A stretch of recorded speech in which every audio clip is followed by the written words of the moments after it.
There's a phrase I keep hearing in conversations and articles, in comment sections, and it usually sounds something like this: AI is going to take over everything. Or the opposite: AI is just a fad, I'll pass. And I want to say something right up front before we get into today's episode. Both of those are wrong. And I think if we're honest, we already know that.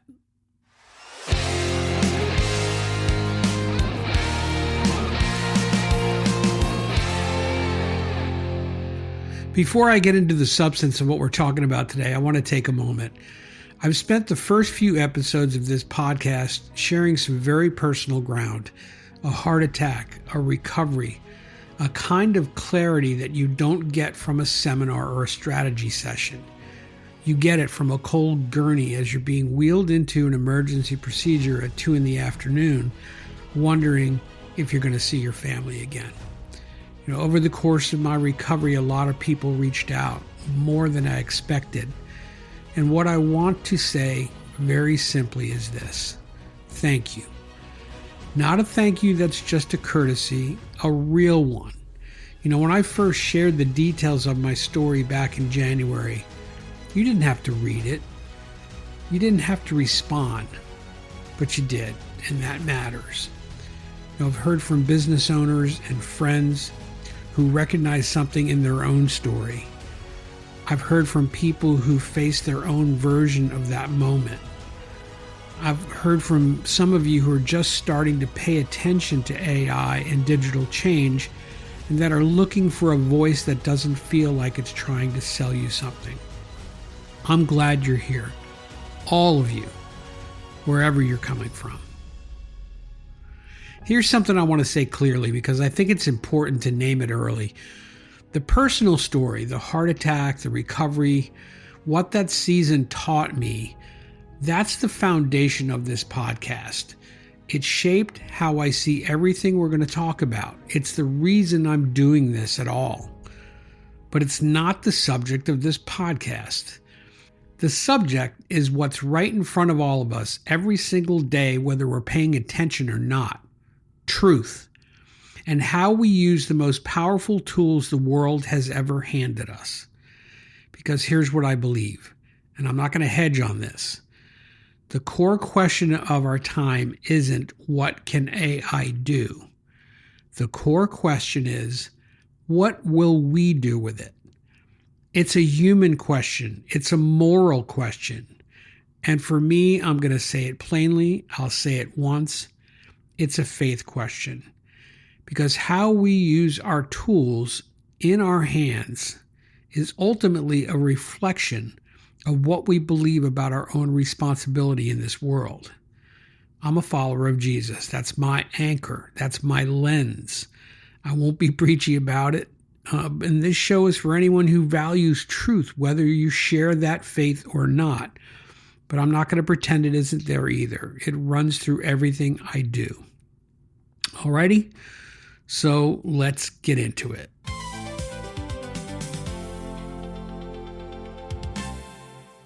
Here's what AI actually is and isn't. When most people hear AI, they immediately go to one of two places. Either they think science fiction, robots, Skynet, machines making decisions humans can't override, or they think of a very smart autocomplete that finishes their sentence and writes their emails. Neither of those is quite right. And here's how I've come to think about it, and I think this is way more useful. AI is a pattern recognition engine trained on human output. That's it. That's the core of what it is. It has read, and I'm using the word read very loosely, a staggering amount of human writing, human conversation, human knowledge. And it's learned to predict what comes next. What answer fits the question? What word follows the sentence? What response is most likely to be helpful or accurate or even expected? It is extraordinarily good at this, better than almost anyone predicted even 5 years ago. But here's what it does not have. It has no understanding of truth. It has no judgment. It has no conscience. It doesn't know if what it's telling you is correct. It knows what sounds correct based on what it was trained on. That distinction matters more than most people realize. And we're going to come back to that. Here's why it changes everything. So if AI is just pattern recognition, even very sophisticated pattern recognition, why does it change everything? Well, because of scale and speed and accessibility. Let me give you a picture of what has shifted. Not long ago, if you wanted a legal document drafted, you hired a lawyer. If you wanted a marketing strategy, you hired an agency. If you wanted to research a complex topic, you spent hours, sometimes days, reading, synthesizing, and comparing sources. Now today, someone sitting at a kitchen table with a laptop and a basic subscription can do a rough version of all of those things in about an hour. Now, I want to be careful here. I'm not saying that the kitchen table version replaces the lawyer or the strategist. It doesn't. The difference between what AI produces and what an experienced professional produces is often the difference between a starting point and a finished product, between a first draft and a defensible decision. But the gap in access that used to exist, it's collapsing fast. And that changes things for business owners, for employees, for students, for people who just want to understand their medical situation before walking into a doctor's office. It changes how people find information, how they make their decisions, how they evaluate whether something is trustworthy. Now, that last part, trustworthiness, is where it gets complicated and where I think most conversations about AI stop too soon. Now, here's the real problem. Here's what I've observed, and I've been in this space long enough to watch patterns. The problem with AI isn't that it's too powerful. The problem is that it's powerful enough to sound right even when it's wrong. I've used these tools extensively. During my recovery, I leaned on AI to help manage a lot of the logistical weight during that season. Meal planning, research, helping me think through decisions when my energy was limited and my margin was low. And I learned something important in that process. AI is most useful when you already know enough to evaluate what it gives you. When you're informed enough to say, wait, that doesn't seem right. When you have enough background to push back, to ask better questions, to use the output as a starting point rather than a conclusion. The danger zone, and I mean this especially for people who are newer to a topic, is when you take what AI produces and assume it's correct because it reads like it's correct. It often isn't, not because the tools are bad, because they're not built for truth. They're built for plausibility, and plausibility and truth are not the same thing. Now, for those of you not in business, this is for you too. I want to pause here and say something directly to anyone listening who isn't a business owner. Maybe you're using AI to help with personal research, to learn something new, to draft something important, to navigate a health question or a legal situation or a major life decision. This conversation is for you just as much as it is for anyone running a company, because the same dynamics apply.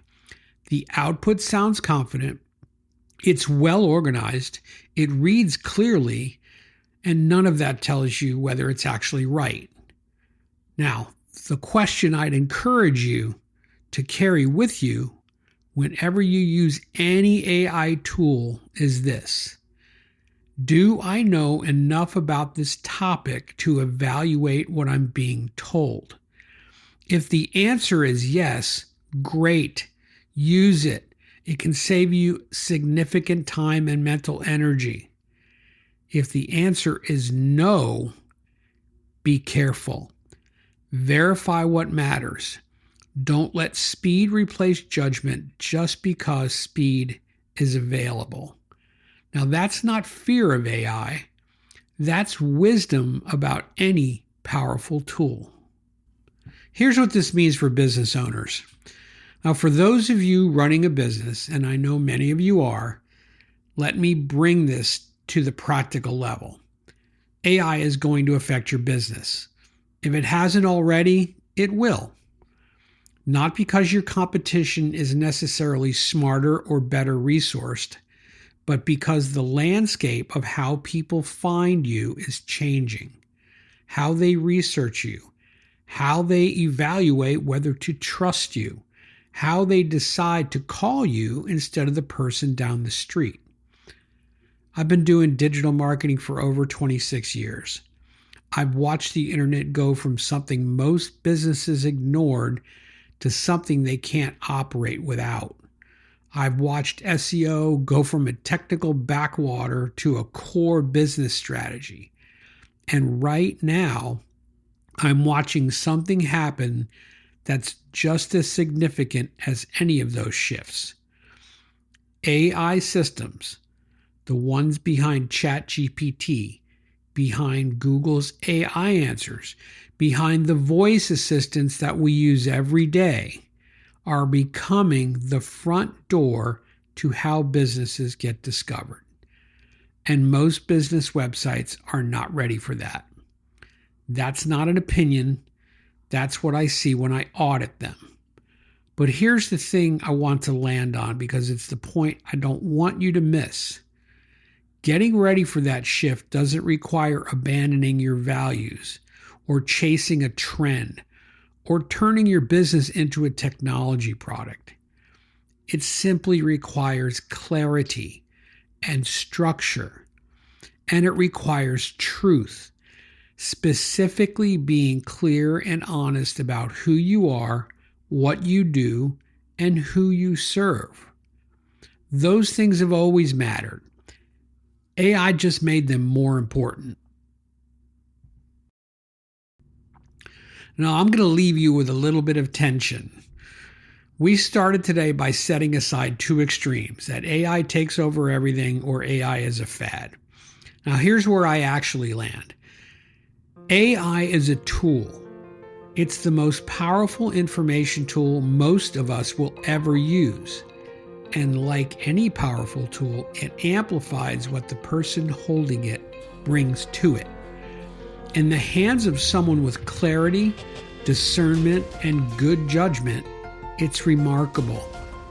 In the hands of someone who's outsourced their thinking to it, it can cause real damage to their decisions, their business, and their credibility. The question isn't whether to use it. The question is, who are you when you pick it up? That's the question I want this podcast to help you answer. The next time we're going to get into something that's changing the ground beneath every business with a website, and most owners have no idea it's happening.